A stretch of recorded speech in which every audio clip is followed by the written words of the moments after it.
Well, good afternoon and welcome to Thursday Thought. We at the Plank household receive the Wichita Eagle paper edition 6 days a week. Now, they don't print an edition on Saturdays, so that's why it's only 6 days a week. One of my routines is to read or at least skim through the newspaper while I'm eating my shredded wheat in the morning.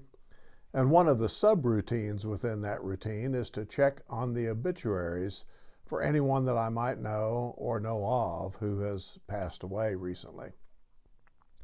Now, I don't often find anyone that I know, and I seldom find anyone I know of whose name appears in the obit section of the paper. However, sometimes I see an old friend's name or an acquaintance, possibly one from the deep past, or maybe even an old classmate or someone I knew from my hometown, or someone that in conjunction with the work that I used to do. Some may find this practice of mine a bit morbid, I don't know, but I think that knowing these things gives me an opportunity to possibly reach out to the family in some ways, or perhaps to even attend the services, or at least maybe sign the guest book or attend the graveside service, depending on how the family has decided to honor the deceased.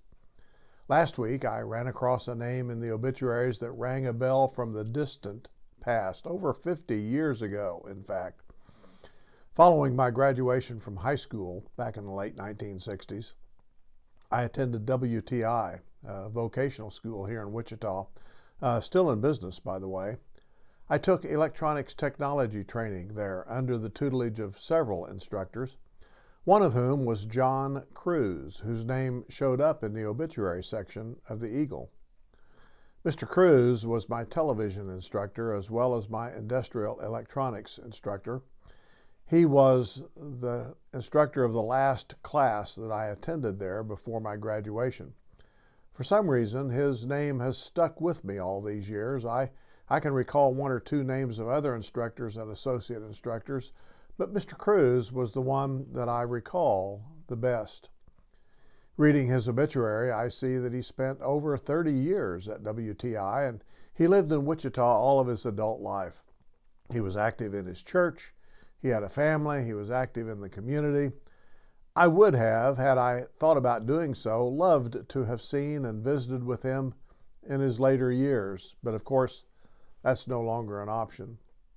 Every time I see in the obit section that someone I know or know of has passed, I get just a little melancholy for a short time thinking about the life that has passed, how I know or knew that person, what he or she meant to me, and how things have changed, if at all, since his or her passing.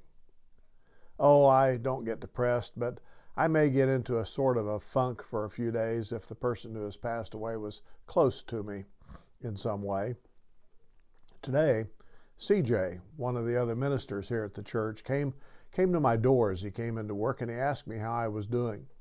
He came into my office and we visited for just a bit about why I seem to be in just a little bit of a funk or down when I see someone's name in the obituary section that I know or have known. Now, I don't know if this is a normal thing or not. I only know how I sometimes feel during times like this. But as we talked, one thing came out rather clearly. John Kruse was doing his job when he taught our class. Yes, he did it well, but it was a job for him, work. It was what he did for a living. Yet in many ways he had and still has a profound effect on me. Had he not been my instructor, I may well still have done very well at school and did what I've done in life, but I can't be sure of that.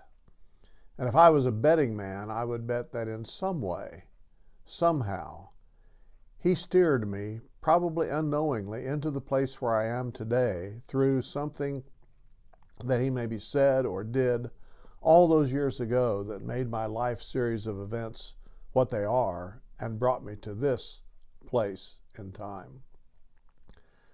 And the more I think about this, the more I can relate that truth to my own life and those events and people that I have affected in some way.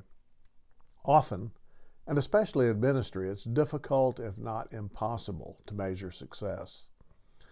Oh, we might look at the attendance or the collection numbers, and once in a while we might succeed in celebrating a conversion or perhaps some kind of a positive result from a benevolent act or some kind of counseling sessions. But by far, most of the time, what we do isn't results oriented in the same way that some other occupations are. We can't count the number of widgets that come off of our assembly line. We don't know how many people we've cured of some illness. We don't measure our work by the number of acres of farmland we work in a day or how many cattle we can sell at market. But just as John Kruse all these years has been an influence on my life, so I must believe and acknowledge that I too have been and continue to be an influence on others, and that influence will likely outlive me, possibly by many years or even decades. The question is, will that influence be positive or negative, good or bad, uplifting or damaging? I thank God that Mr. Kruse was part of my life. I'm also thankful that I can be a positive influence on others, even if I never know what I've said or done or how I've influenced someone else. And I trust that He will see to it, He, God, that is, will see to it that my influence will somehow, some way, work together for the good in someone else's life. Blessings.